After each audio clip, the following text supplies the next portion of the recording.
I grew as a talent working with Bret because he pushed me to limits that I didn't know that I had or that I needed to get to make that character continue to grow. Yeah. And I owe a lot of that to Bret.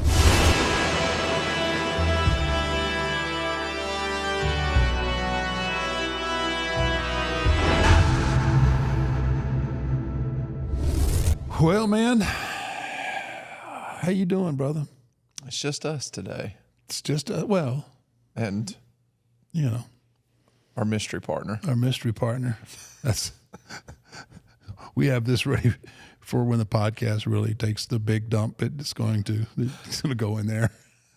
So the urn that, Paul Bearer would carry and stuff, I mean, was that just something, like today we have Amazon and we can order an urn off Amazon. Like, where did the urn come from? Do y'all have to go actually to a funeral home? Oh yeah. Well, Paul was a licensed mortician. Yeah. So I think he got a discount, but he would go. Yeah. He took a lot of pride in picking out the urn. And oh really? Oh yeah.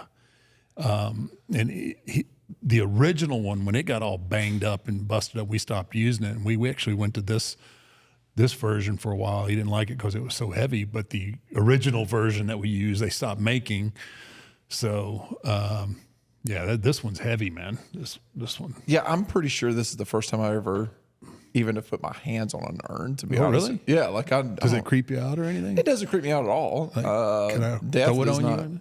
Death, you dine on danger and flirt with death and all that, right? But danger doesn't, dying doesn't scare me. How I die does scare me. Like, I worry about that part. Like, I don't want to drown. I don't want to, burn to death. I don't want to. Or something. Yeah. I don't want any of those things to happen to me. You want to be quick. Being dead, that's just part of life. I mean, that's just going to happen.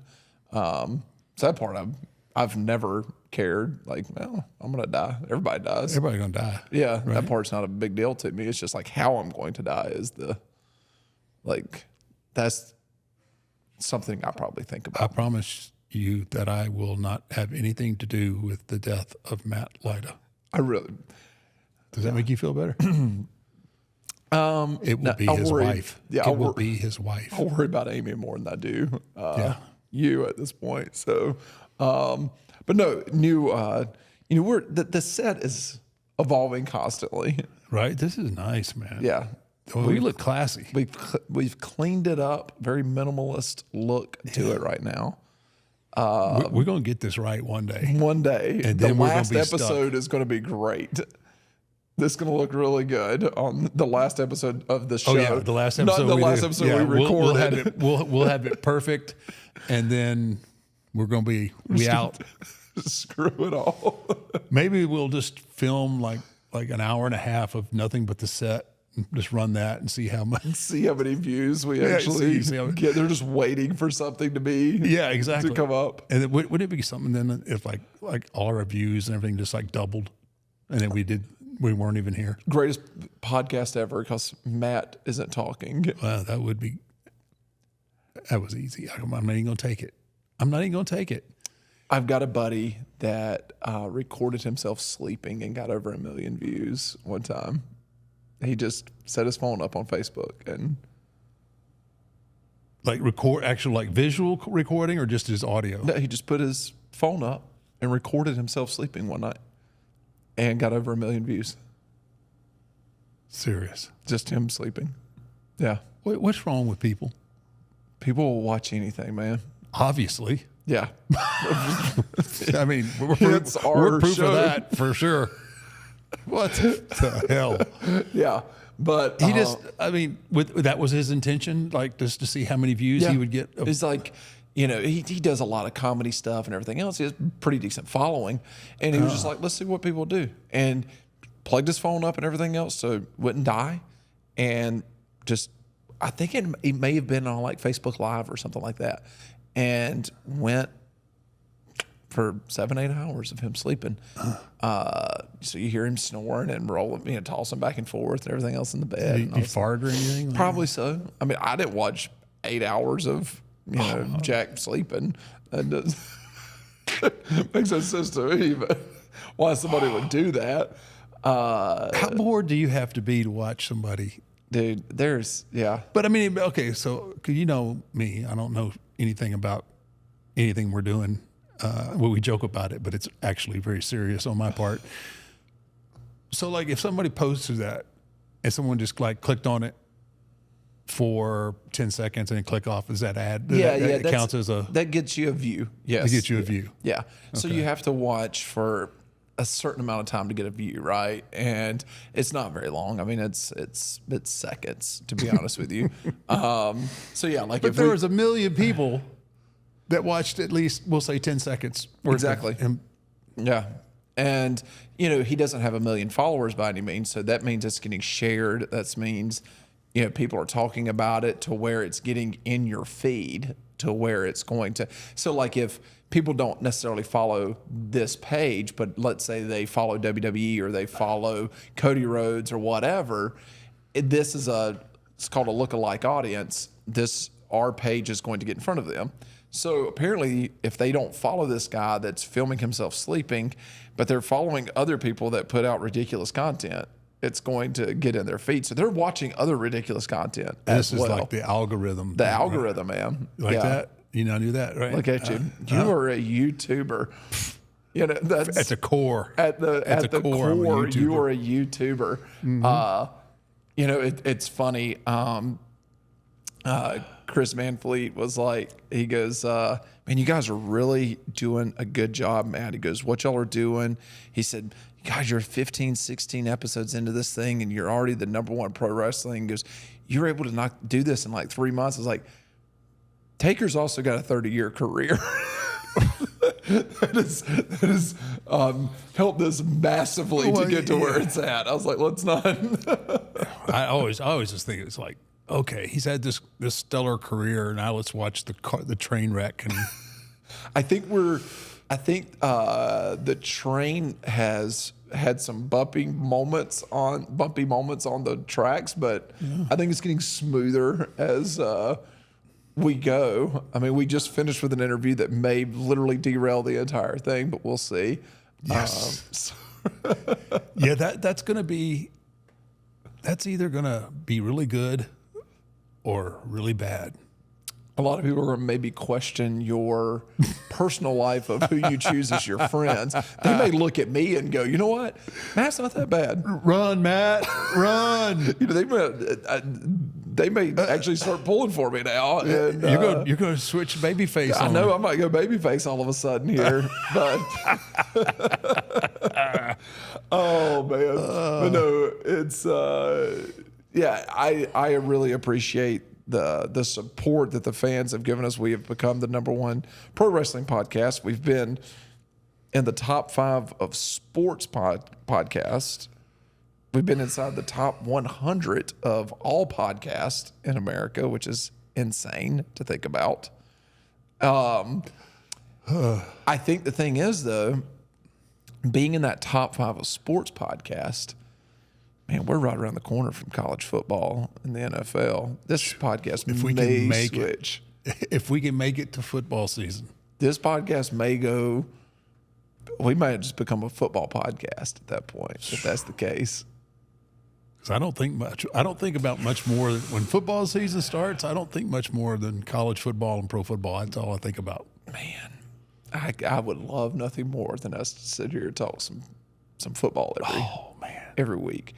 We would have 0 viewers at that point, but hey, we'd be talking about something I'd be talking about something I know about. I don't have to guess about anymore. Oh, man. But, you know, as we are, I mean, when this podcast comes out, we're going to be approaching one of the better, not that any of them are bad, but one of the better premium live events. It's really hard for me to switch from saying pay-per-view, to be honest with you. It's ingrained. It's like from being a pro wrestler to a sports entertainer to a superstar to it was just all these different. Like the pay-per-view thing is just so ingrained in me right now to say that. But we're going to be approaching SummerSlam. Premium live event. A premium live event. Yeah. called Summerslam. Yes. I think it's in Cleveland. It's going to be in Cleveland. Yeah, I'm going to be there. What you got going on in Cleveland? I got a One Dead Man going on Thursday. Look at you. And then I'll be making not in the show, but I'm going to make I have something going on with the fans on Saturday. Do they do the WWE World at that event as well, I'm like not they do sure. at WrestleMania? No. I'm not sure if they do. I mean, it's SummerSlam. They may do some kind of Maybe a toned down version of what they did at WrestleMania. Because I believe they're doing a stadium show. Is it going to be at the Brown Stadium? I think so. Yeah, probably so. Yeah. So you're going to do the One Dead Man show. Is it going to be in the same venue that you did it? I'm not sure yet. I don't know which one where they booked it. Yeah, that was a nice venue. That venue was cool. Yeah. I remember the girl at backstage. She was awesome in the sense just like she ran and got the food and everything else that worked at the venue. Yes. And she was a sweetheart. And she didn't know anything about wrestling. And she was just she knew even less after that show.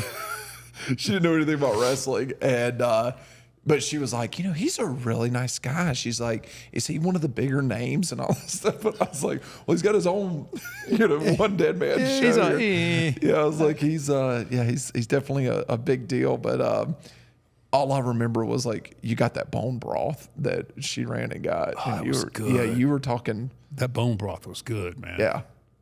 Yeah.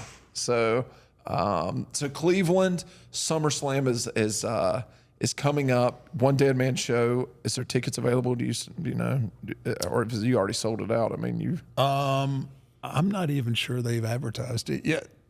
So by the time this comes out, surely by then they would have. We're going to be a couple of weeks away from it at this point. Surely, so, yes. Yeah. The tickets would be on sale by then. But they do sell quickly, so I will tell everyone, go get your tickets. Yeah. If you haven't been to a One Dead Man show, especially go get your tickets. It's a lot of fun. But SummerSlam's coming up, and I think one of your better SummerSlam matches was in '97.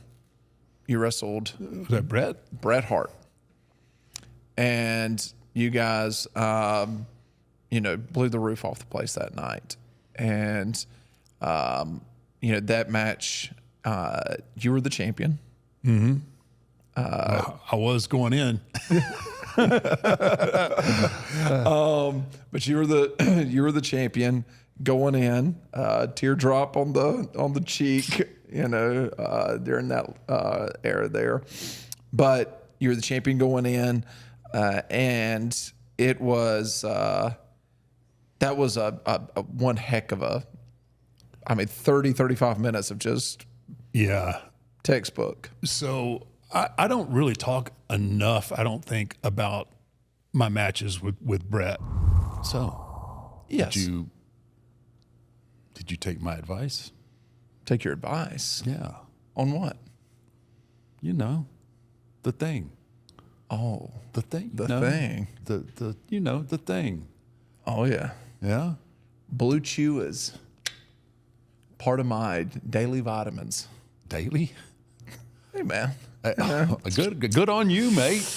It's just it's one of those things, So the flag, is it full mast? Oh, it's part of my supplement regiment at this point. What else are you taking? Flintstone vitamins and Blue Chew. That's essentially it. It's a good mix. And barbecue.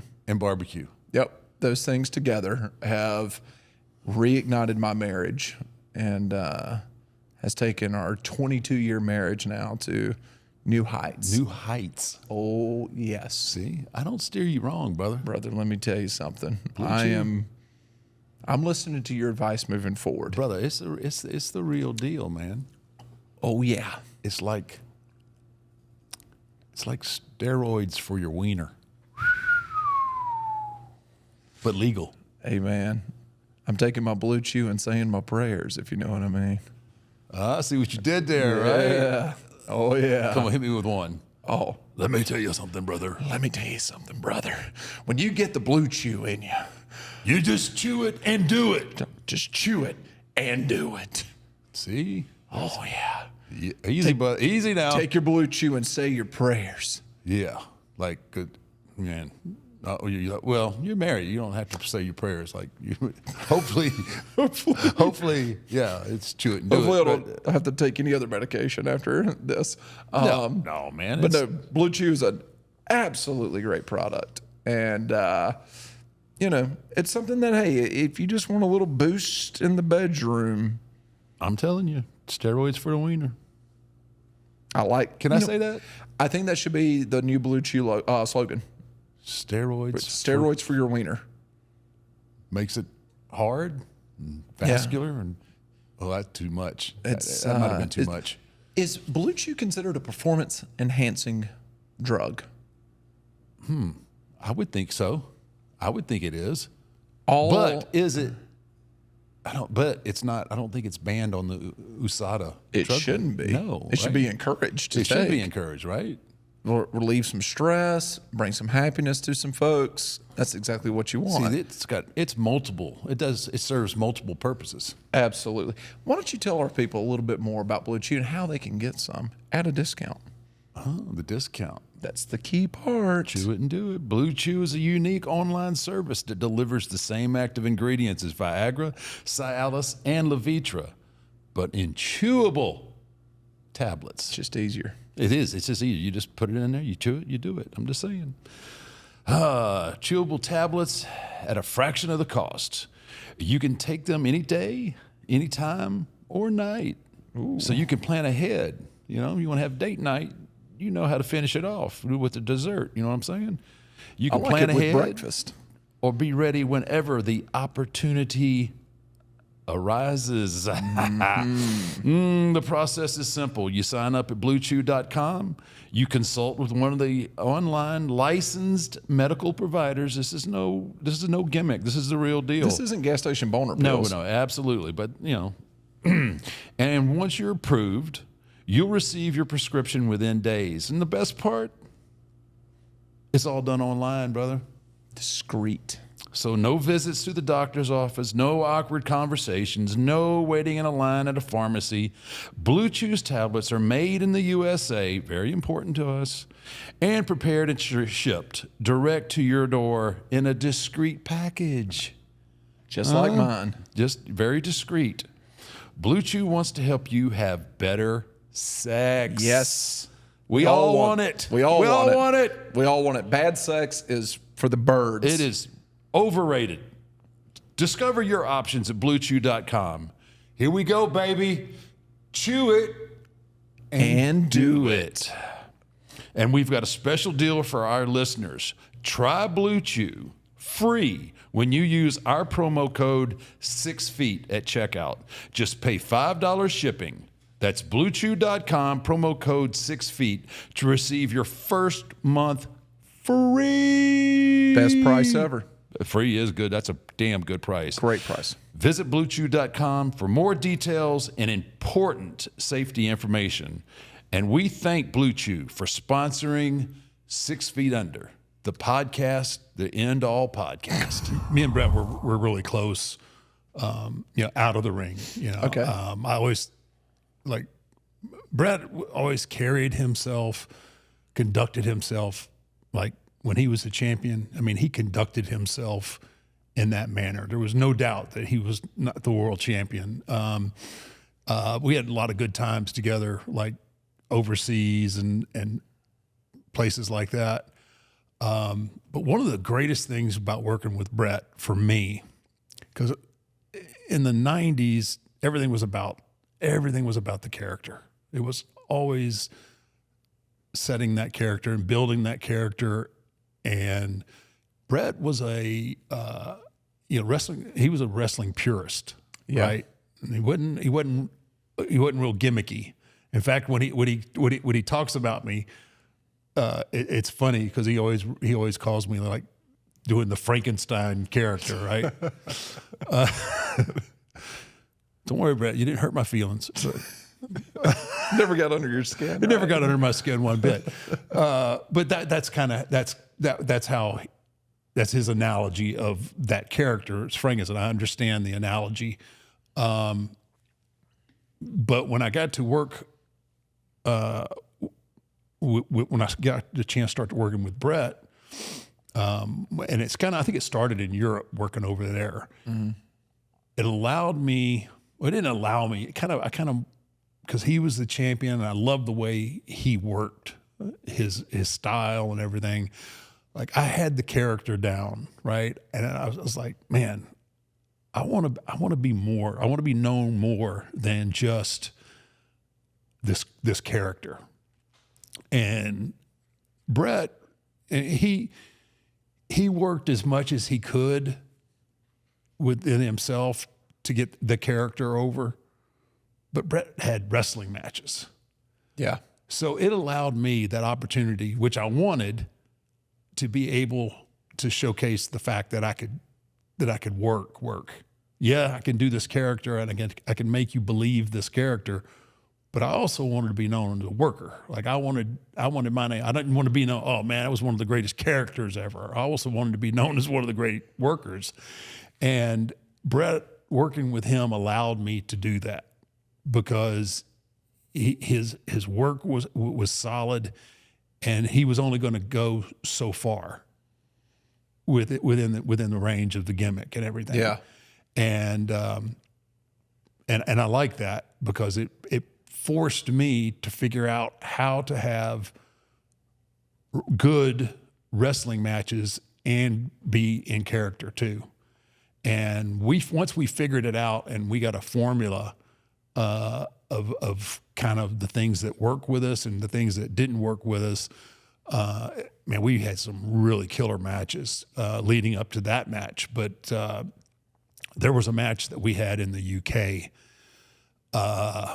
Now, at this time, Bret is a heel in the States, but everywhere else, Bret's still Bret Hart, and he's a babyface.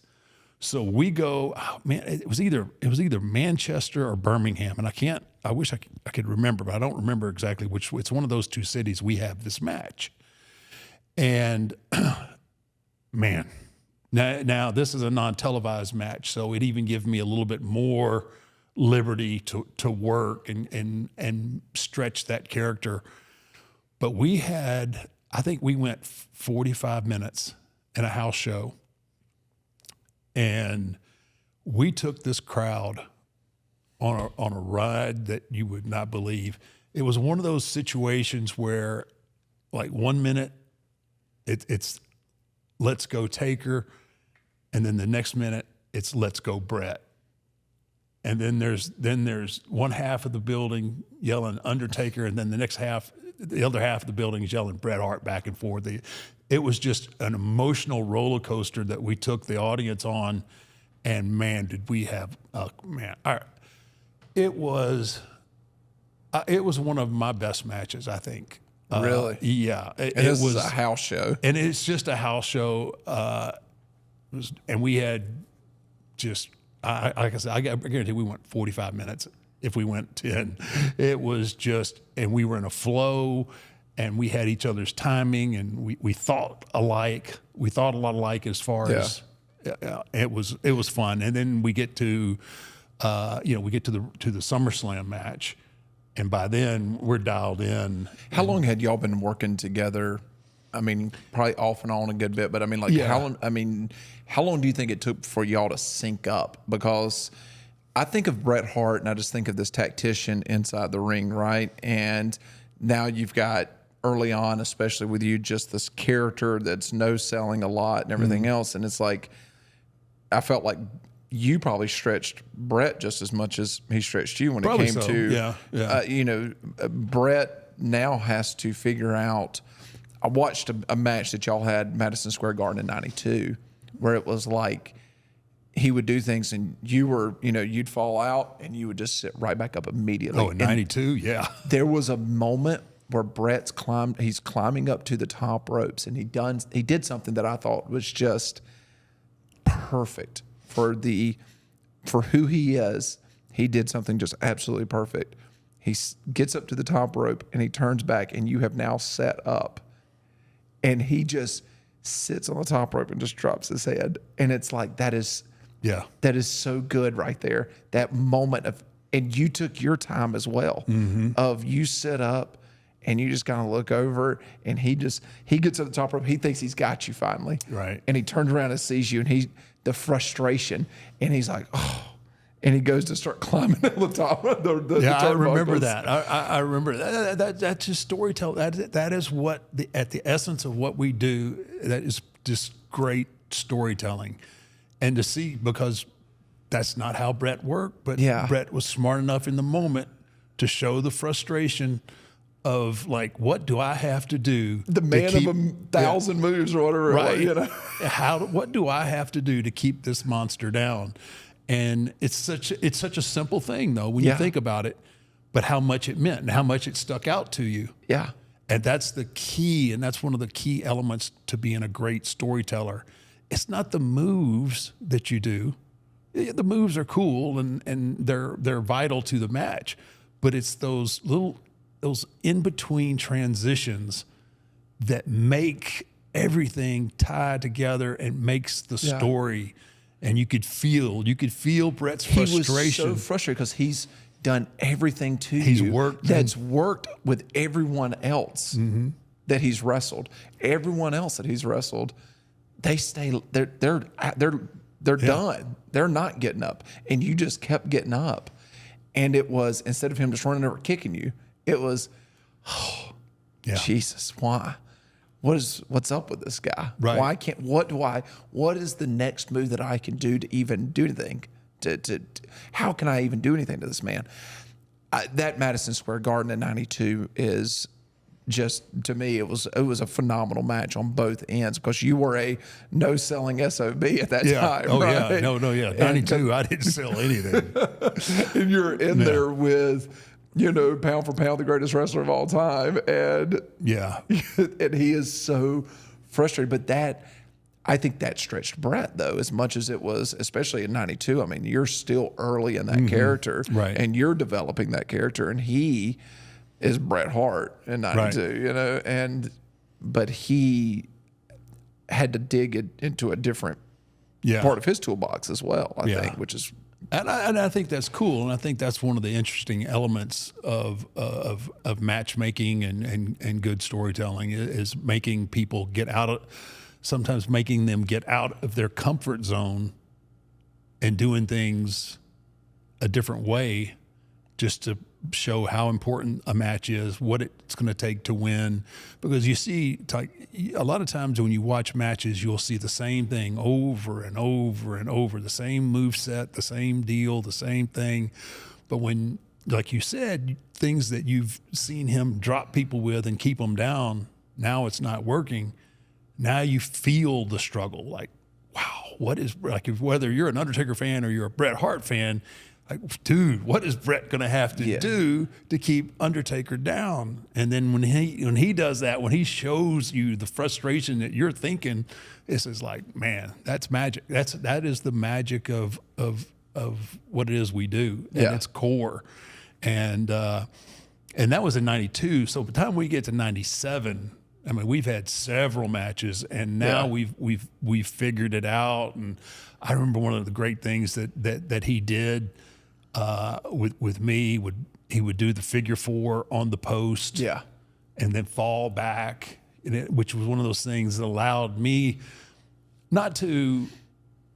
I would have sold it differently as the American Badass, but even as the Undertaker, it allowed me to show a little bit of pain and show that I'm in trouble, and it showed the desperation that Bret was in to figure out however he was going to keep me down. Bret was really, really creative as far as putting matches together, and we had this. Normally in that situation, Bret would have led that match. He was tenured more so than me. Yeah. But we really had a really good chemistry and a camaraderie that it was always kind of like, okay, for me, it's like, what can I do for you? Within the confines of what I do, what can I do for you that's going to showcase your talents and your deal? And he was the same, he was the same thing with me. He was like, okay, you're Frankenstein. How does this, how does mortal Bret Hart drop Frankenstein kind of deal? And so it was we always worked hard for each other. Yeah. And then by the time, again, once we got to that Summerslam, it was like we had it dialed in really well. And I loved at the very beginning of that match talking about this mortal figure, which is Bret Hart, against this Frankenstein, this dead man that's been built in a lab or whatever, he did something that I think he knew that he was going to have to get an edge on you some way, somehow. Right. And he does it right off the bat. It is, the bell hasn't even rang, and Shawn Michaels is showing him, the belt, and Bret's telling him, I just want to touch it. Right. And he grabs the belt and then runs over and hits you with the belt.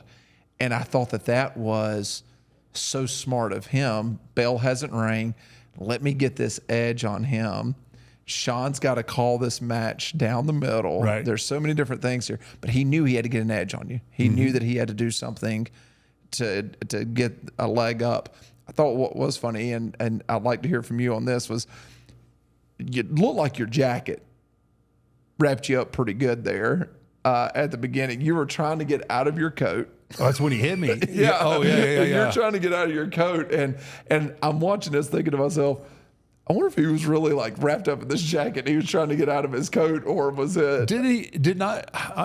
It's been a while since I watched that. Did he not try and pull it up over my head like a hockey jersey? Is that he did that once. He hits it, and he's got the back of it. But you run down the ropes and you pull, the jacket comes off of you at that point, right? Okay. But it looked like you got wrapped up in the jacket. I probably pretty good. did. But I just think that was just a really smart move on his part to do something like that at the very beginning of the match. Yeah, because he knows, I'm behind the 8 ball here, wrestling this guy. And that, I think, just also shows who Bret Hart, the professional wrestler, right, what is going through his mind. Yeah. Again, great storytelling. Yeah. What else would you do? Like if I had to fight somebody, if somebody was that much bigger than me, and then has on top of that this character that you can't hurt, I'd crack them too. Yeah, even just being made the sense. technical, perfect wrestler that he was, he knows I've got to do something that is, might be a little dirty. Yeah. To be able to win this Well, match. I think he was a heel at that point. That's one of the, I guess that's that same point where he was a heel in the. I think he was a heel in the States, and then babyface everywhere else. So because he came out, he's carrying the Canadian flag, and everybody's booing him and everything else too. But early on, when you first started wrestling, Bret, for you, what was that like leading up to those matches? What were the conversations like with Bret? Because at the time, especially in '92, you're still, you've got some time under your belt, but it's not like you don't have 10, 15 years under your belt. Right. So what were the conversations like with Bret leading into those matches early on when y'all first started working together? It really, back then, it was just kind of the way it was done. There wasn't a lot of conversation as far as putting the match together. It was kind of like, I do this thing, I do this thing, and then we just kind of work by feel and threw stuff on the wall to see what stuck in the house shows. Yeah. Madison Square Garden was never really considered a house show. Even if it wasn't a TV event, Madison Square Garden was still the Garden. It was still the Garden. Yeah. So you always brought it at the Garden, but it was just like, okay, there were a few things thrown out, but nothing like, okay, we'll do this, we'll do this, we'll do this, we'll do this, we'll do this, we'll do this. Let's get in the ring, see what our chemistry's like. Let's figure it out and see what works and what doesn't work and how I can do this and how I can do that. So it was a lot of trial and error, but it didn't take us a lot of time to figure out, okay, we've got good chemistry. Yeah. Pacing and everything else. Everything's good. Bret, that surprised me because Bret seems like the type of guy that would want to be a little bit more organized. That's, I mean, not knowing the man at all, but I always just thought that he would be that guy. Yeah, this is the way it was done, though. Then, nowadays, even while I was still working, I mean, everybody wanted everything. Okay, we're gonna do this, we're gonna do this, we're gonna do this, we're gonna do this. The old school days, there was a lot of times where the dressing rooms were on different sides of the arena. The promoter would either come in and give you thumbs up or thumbs down, and then you went and had your match, and it was all spur of the moment. Wow. And then once we started doing live TV, started doing Raw, that's when that kind of started to change because you had to hit cues. Yeah. And you had to have a spot set up to hit your commercials, right?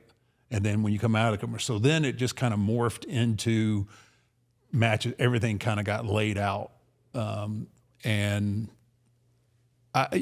it works out fine and it's okay.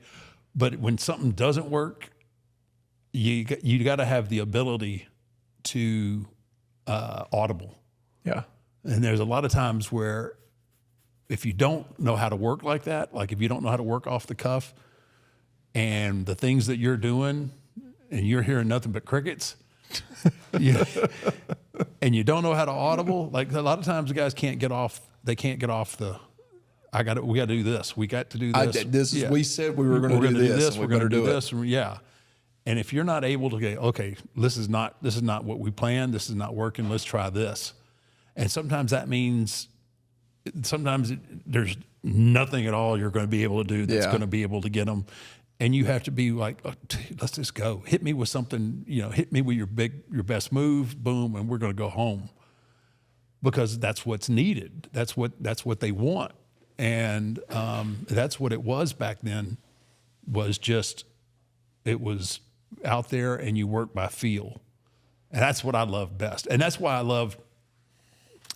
that's what I loved about house shows, especially. Because I would go and I would work, at the end, when I was still working full time at the end, it was, I would work and if we were in Europe somewhere and we'd be there for 2 weeks or whatever, and you'd pretty much have the same card every night. And, we'd hit the first night and that was good. And then you come back to the next night and the guys that you're working with comes over and says, hey, we doing the same thing? I'm like, nah, let's do something different. Yeah. And sometimes guys get like, oh, come on, come on. We got it. Well, that was just really mail good. it in tonight. Well, no, it's not mailing it in, but it's like we already know that we this know works. We know this works. Let's do Yeah. it. But I said that you don't grow that way. Yeah. You don't get better at your craft that way. Different. Let's do something different. Make yourself think. And especially for some of the younger guys that were getting put into the mix, that's vital to do that for those guys, just to give them that experience of having to think on the fly and do different things. I don't think they didn't appreciate it then. I think later on, probably in their careers, they probably did and understood why I would change finishes and why I would change the match, and it was just like, this is how you learn your craft, and this is how you get better. So once you and Bret started, y'all got a feel for each other. How easy was it in the ring with him at that point? I mean, was it? Yeah, once we a night off. Yeah, once you get your timing and the other person's timing, and you know what the chemistry is, and it is. It's not you work hard, you put a lot of effort and a lot of energy into everything, but it does become simple because you know what his timing is. His timing is right. He's not going to rush. You know how long he's going to give you for you to do whatever it is, whether I got to set up and pull myself up. When I turn around, he's going to be there. Yeah. So that part, when that was what was so good too, when I worked with them with, those matches, those WrestleMania matches with Shawn and Triple H, is like I didn't have to think for them, right? I knew they had their part, And that was the same way with Bret. Like I knew You just needed to be the best Undertaker. I just needed to be the best Undertaker I could be because I knew he was going to be the best Bret Hart he was going to be. And then just let the magic happen. I think when I think Bret Hart, of course, the first thing I think about is Shawn Michaels. I just think him and Shawn Michaels had some of the greatest matches Sure. that you could ever imagine, right? With Bret and Shawn, because you've wrestled both of them, several times, and you've said it many times. You feel like maybe your greatest match, if not your greatest WrestleMania match, was WrestleMania 25 with Shawn. Mm-hmm. Those two, not asking you to say which one do you think was better in the ring, but what did they do similar and what did they do different that set them apart inside the ring? Because I think they get compared to each other a lot of times by people. So Bret, Bret was more of he was a grinder, right? Like he was a wear you down kind of guy. Where Shawn, Shawn for the most part was, he was a high flyer. He was doing things before his time. But what was always cool about, like, you believed in Bret, like when it always boils down to me when it comes to Dukes. Like you've done all the wrestling moves and everything, but at some point in the match, it's going to come down to Dukes, right? You're gonna throw bones, and and Bret, you get it. He was a tough guy. You knew his lineage, his legacy, all of that. Where Shawn, who was, the pretty boy, the high flyer, could do all the pretty stuff. But two, when it come down to Dukes, you bought him. It just, he had that ability. So they were the same there, that you believed in them when it came to fighting time. But, they were separate in the fact that like, Bret was a grinder. Bret was he would work an arm or he would work a leg and then Shawn, he did all these crazy, this flying around and, just used his athleticism, I think a little more so than where Bret was. He's going to wear you down and then he's going to get you into the sharpshooter. And, Shawn's going to flop around. He's going to sell. He's going to do everything he can, and then wham, he's going to nip up and super kick you. Do you think that their contrast in those styles of, you got this grinder versus this high flyer, do you think that's the reason why their matches were so good? Probably. Yeah, I think that and their disdain for each other early on. Yeah, I think. Well, I think that real life. That animosity. That animosity made the matches even better. Who's the top guy? That's what they were fighting about. It was like who's the champ? Who's the real champ? Who's the top guy? Yeah. And were so talented. It was like, how can you not really have a good? When you're that talented, it's hard to have a bad match with someone else who's that talented. Yeah. It just. And then when you put egos and all the other stuff involved in it, man, it's just like magic can happen. And then you got to be in the middle of it, really, with the fact that Shawn is the referee. Oh yeah, Y'all's SummerSlam match. Yeah. Well, that was, that was,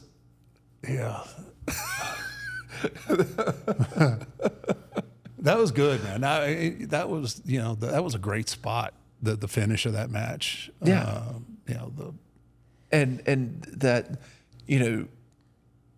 Shawn sold it just as, what he did in that moment too was absolutely amazing. Right. And one of the best 1, 2, 3 counts that we've ever seen of, you see this on his face where he does not want. Yeah. He didn't want to do it. He doesn't want to do it. He has to. But he has to do it, right? Yeah. There's so many times that we don't see this. The referee's always involved, in especially big matches, right? But they always play a part of it. But now we've got 3 people in this match that's having to tell a story. Mm-hmm. And all 3, you're the champion. You want to retain the title. Right. Bret wants to take it off of you. Shawn wants nothing more than for you to win. To beat Bret. Yeah. Yeah. And so now it's very rare that you see that. That kind of dynamic. Yes, in the ring. Where now, when I watch when Cody versus Roman, I'm watching Cody versus Roman. In this match, I'm watching Undertaker, I'm watching Bret Hart, and I'm watching the referee now. Yeah. Well, yeah, because there's some point Shawn's getting involved in this thing somehow. How is it going to happen? What's going to happen? There's no way you can have these three people in the ring and something not happen. Yeah. And it did. And that puts you on the edge of your seat as well. Yeah. Because you're waiting for him to do something here. Yeah. And if I recall, he had called it straight down the middle. All the way to the end. All the way to the end, right? Yeah. So. And I think that, Bret doing just being a phenomenal, not only professional wrestler, but an entertainer at that end as well, where he's looking at him and he's like, he's got you covered. Like, you got to count, bud. Yeah. It's like, it's go time now. Once again, it's great storytelling. I think that was absolutely amazing. I think what was something, too, that your matches with Bret that's kind of weird to see and it's odd to see is you and the sharpshooter. Mm-hmm. Because you don't see in your career a lot of people put you in those types of wrestling positions. Yeah, because you're not going to get the right sell from me. Yes. You yeah, because the Undertaker's not wasn't a screamer or. So did you have to think about that as like, okay, when he puts me in this sharpshooter, what am I going to do? How am I going to sell this? Yeah. And it was more of a set of a scream. Even then, like a grimace from the Undertaker. It was unusual. It was unusual. Like if I grimaced, it was like, that's got to be painful because Undertaker don't sell crap. Yeah. And for him to be gritting his teeth and, trying to, that has to be painful. So I had to figure out, okay, how do I sell this man's move and make people understand that it does hurt. Yeah.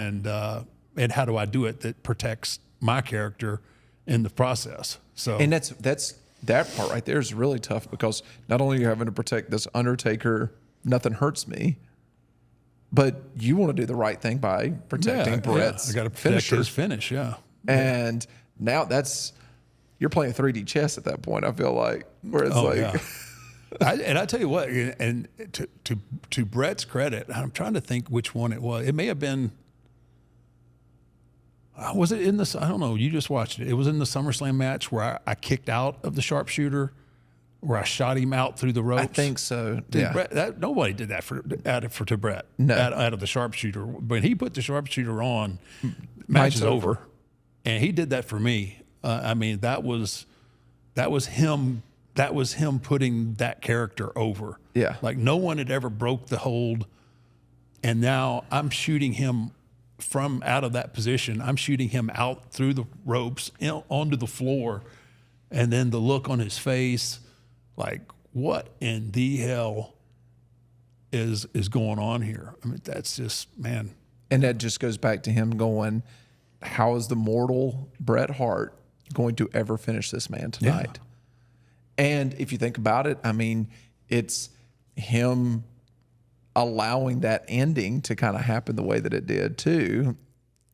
Because I would imagine Bret Hart would love nothing more than a nice clean finish, especially to win the belt against the Undertaker. But he knows for the story and for your character that probably can't happen. No, it didn't work at that point. No. Yeah. And it was setting me up with Shawn to go into everything that we had to go, which would end up in Hell in a Cell. And I think I think sometimes the internet loves to give Bret Hart maybe a hard time about, different things. But I think that shows how he respected the business, that he was willing to put his kind of ego to the side and say, this is how the finish needs to be. We've got to do it this way. Yeah, Bret loved the business. He did, and he took a lot of pride in what he did, as he should. And I think he gets a lot of crap because he doesn't I like a lot of how they do things now. And that's his. I mean, everybody's entitled to their opinion. And you don't. I mean, just because you don't agree, doesn't mean that you have the right. He's sour. He's this. He's not sour. It's just not the way he did it. Yeah. I've had to deal with that. I've had to kind of learn and accept the fact that the business has evolved, and although they don't do it the way maybe I would have done it, it's the way it's done now. And I'm out of the business, so. Also, it's Bret Hart. If he's saying, man, they should probably do it this way or that way, I'm going to kind of listen to him. Well, it is. I mean, and it was the way it was done during his time period. Yeah. And it's obviously it worked well for him. Yeah. And he did take a lot of pride, and still does. He takes a lot of pride in being a wrestler and telling stories and having matches the way that he did. So, I mean, people just they need to lighten up and not worry so much about what people say, because everybody's entitled to an opinion. Yeah. You don't have to agree with somebody just to, but it sometimes it does. It drives me a little bit crazy. The vitriol that comes out in people that they just get hateful about different things. I was like, dude, it's entertainment. It's just, we're trying to evoke emotion, but that's his opinion. Let him have his opinion. We all have one, and we're all entitled to it. Yes, and you may not agree with it, but that's okay. Yeah, you don't have to get ugly. Yeah. Not a lot of people throw Bret Hart up there when they do their Mount Rushmores of the greatest wrestlers of all time. I just don't hear a lot of people put him on that. There's people out there that do it, but you don't see it a lot of times. Me personally, I think he's got to be in ring. Let's take the mic away. Let's in ring what he was able to do. I mean, he's got to be in that top 4 or 5. His in ring, dude. The work was solid. It looked real, made sense, told stories. I mean, he had all the elements. I mean, it's such a Mount Rushmore, man. It is such a what's the word? I mean, it's everybody. Like I said again, it's a personal opinion. It's a personal opinion. But I think what he was able to do inside those ropes. Mm-hmm. I mean, I put him and Shawn and an AJ Styles, like those are the guys that I look at as like, when you're talking about that, what they could do wrestling wise and the moves and the way that they could go from bell to bell, like it's just really hard to knock those types of guys off of that mountain or that list. You know what I mean? Like, do I think that there's the guys like The Rock who could grab a microphone and then do stuff in the ring, and that's what Steve could do and everything else it's amazing. But I mean, what they were able to do just as performers inside that ring. Yeah, Bret Hart to me is like, it's hard to not think that he's up there in that. Yeah, that's when you have to start really getting Mount Rushmore specific. Yeah, you got to get categories. Like you're talking about just Mount Rushmore of Mount Rushmores. You have to. Yeah, to me, you have to take the total impact on the industry. Yeah, and that's there's no one in my Mount Rushmore that was Aluthez, really. I mean, so skilled in the ring. Yeah. But their contributions to the industry are immeasurable. So, it's just it's all speculative, man. It's just opinion, and you need to be really specific and like what is your Mount Rushmore of in-ring work, Mount Rushmore of mic, Mount Rushmore of total pack. It's just, it's crazy. Yeah. I've got a fan's question that's going to, I think, spawn into a different question to put a bow on this. Put a bow on it. Put a bow on this Bret Hart discussion. So this is from Shavarish Williams. Shavarish Williams. Yes. Hello. If Bret Hart did not go to WCW, would you have still fought Shawn Michaels in 98 at the Rumble in the casket match? Or do you think you would have ended up facing Bret Hart, or would it have been maybe a triple threat and Hart dropped it to Michaels? It's a lot there. There's a lot there to unpack. Yes. So this is 98. you and Bret come off, you got SummerSlam in 97. 97. Then we have Bret and Shawn's deal. Little situation. Got a up little in situation. Canada. Yeah, I don't know. No, because I'd already worked with Bret. And I was finishing up with Shawn. Probably not. Who's to say? I don't know who was. I doubt that it would have changed anything. I think I would have still had the casket match with Shawn. I don't think anything would have really changed because we had already had all of our. We were at the end of our run there, so I think that was kind of that was going to be the closing of the whole thing. Yeah. I've always said that I wish they had kind of communicated to me a little better about the Montreal deal. Maybe we could have done something differently with me, but it is what it is. So my question for that is, let's say the Montreal Screwjob doesn't happen. Okay. Let's say Bret goes over like he wanted to. Do you think Bret does the right thing the next day? I don't know. I don't know. I know Bret was he was bitter about it. Bret didn't want to leave. It was a money deal. Yeah. He'd been a loyal soldier, man. So there were so many feelings. Everybody was just tapped out on the whole thing. I don't know, man. I don't know that it's. You walk out. I don't know. Maybe he would have, but it doesn't. You can't take that chance. You cannot, absolutely zero way can you take the chance.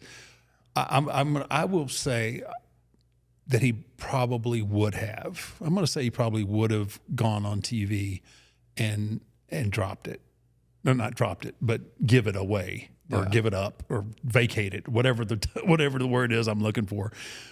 But that doesn't do us any good. Yeah. We can't have a guy vacate the title and then is going to the other show and it just doesn't work. That you guys are in the middle of a heated battle with. I mean, it's our competition. So you can't let him vacate the title and then go to the competition, regardless if he didn't want to go or not. He was still going, and that's kind of all part of the whole unfortunate part of the thing. But as mad as I was about it, about the screw job, at the end of the day, I don't know that there was any at that point that there was any choice. Yeah, they had to do it, and that sucks because I'm I consider Bret a really good friend, and you hate for something like that to happen.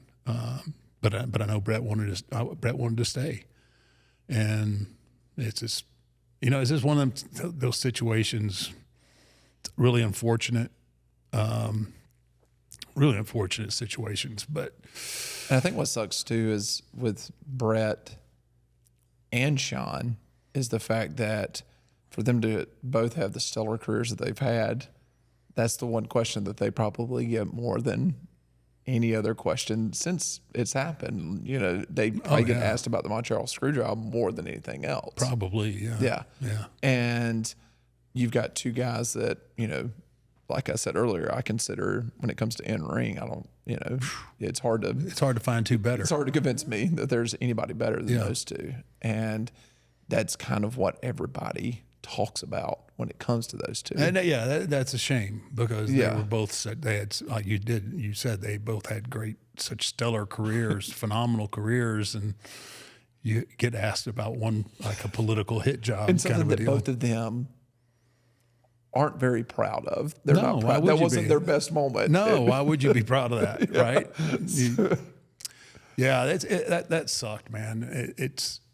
I guess it's great for the marks to talk and argue about. That's the only good thing, I guess. I don't know, but I feel bad for Shawn and Bret. I mean, I'm friends with both of them. Yeah. I think the world of both of those guys, and I'm glad everybody's kind of in a different spot now. And, but it really sucked that had to happen. And it sucks too because Bret left WWE, goes over to WCW, and you could see on night one, he didn't want to be there. Yeah, and that may be that if he doesn't get hurt, you never know what happens. But when your heart's not in something like that, it's tough, man. I think he goes over there, and I think that just looking back on it, you've got a guy that's such a professional.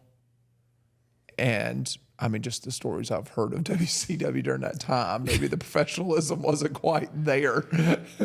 And I think that was another thing that, I mean, it was, he probably got there and went, oh, geez, this is a freaking circus. Yeah. And was like even more frustrated at that point. Like, I'm better than this. And it just seemed like there was just a lot it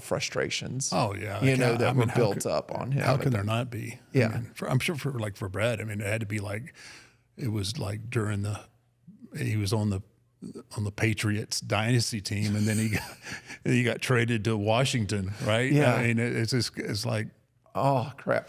And then I just think about how many great matches did we miss out on with him and Shawn post Montreal, right? Yeah. Like, because could you imagine this? Let's say Montreal Screwjob does happen, but Bret's not leaving, and that could you have written a better storyline than that for it to be something to catapult? You want to talk about money?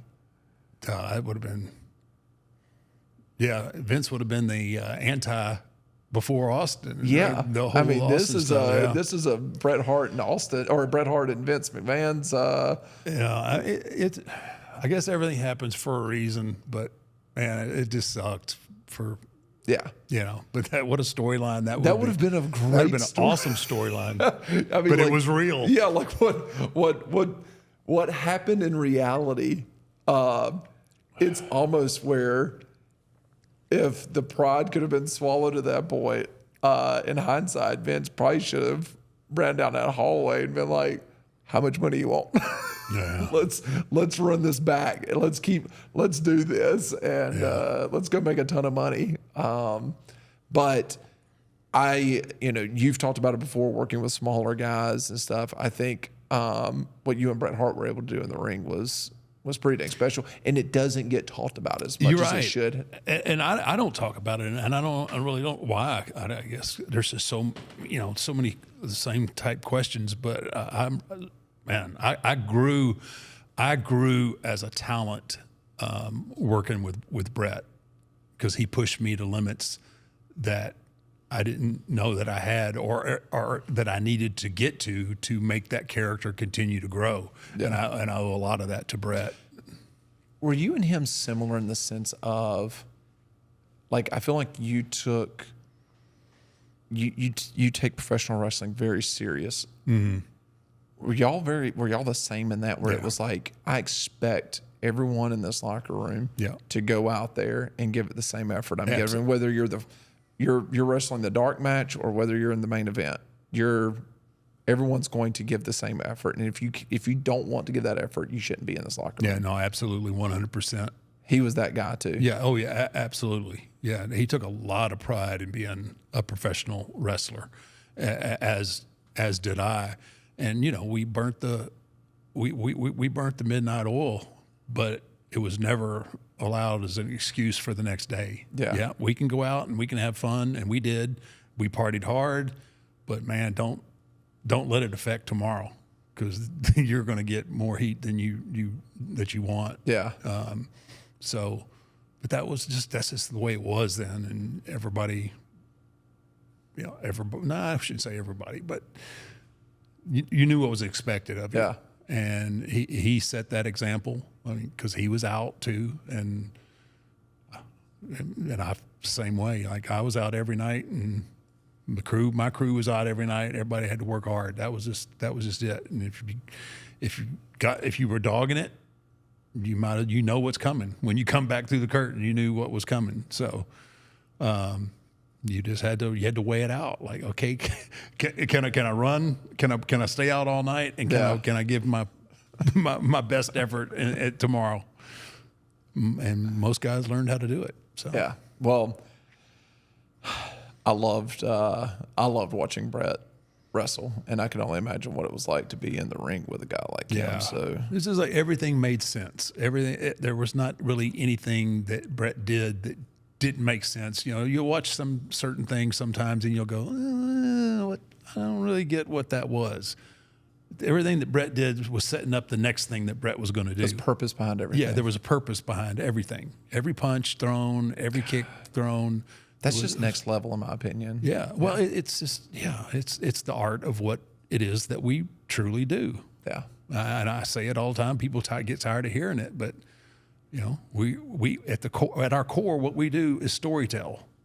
Wrestling is not about wrestling moves.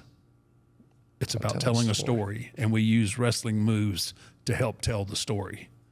So, well, I would encourage everyone to go back and watch some of those matches of the Summerslam in '97. I think I'm going to go home and actually watch it. Dude, go home and watch Madison Square Garden 1992.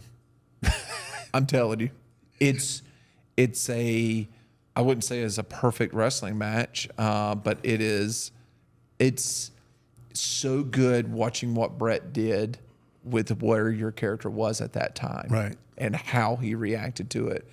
And it even took, Paul Bearer comes in and interferes with the urn, and that's how you go over on that match.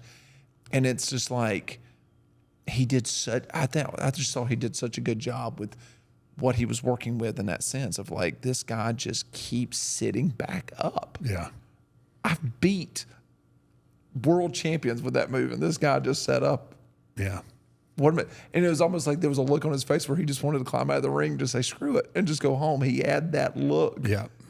And so what he did that night, I thought was really good. Yeah, and then what you did with a lot of that was something that you and Mark Henry talked about, where you told Mark Henry, cover me every chance you get. If you see me down, jump on me to try to get the 1, 2, 3. And Bret was doing that with you. Every time he got you on your back, he would cover you. Yeah. And you would just throw him off. And he would get up in frustration and come back at you again, and then try to cover you. Yep. And it was just so good to watch. Like, that was like, I don't know, that's just really good professional wrestling. Well, thank you. Yeah, y'all did a pretty good job. Thanks, man. A couple of Hall of Famers. Y'all figured it out. Y'all worked through it that night. We figured something out one night. That was good. Well, I appreciate all of our sponsors for helping us continue to do this thing that we're doing. So Happy Dad, First Form, Wiley X, all those good people. We appreciate y'all supporting us. If you want to support the podcast, head over to 6feetundermerch.com. Get yourself some 6 Feet Under merch. Go over to Patreon, and you can become a member there and submit your questions as well for the dead man to answer. But Mark, there's some good questions on Patreon. Those Patreon folks they think about those questions. Those are the creatures of the night right there. That's the true creatures of the night right there, buddy. But Mark, thanks for coming another week and doing this one more time. We'll see what happens next week. Could be talking to an empty chair. You never know. Well, y'all, please subscribe, share, follow, all the things that you're supposed to do on social media, and we'll see you next week. All right. Thank you.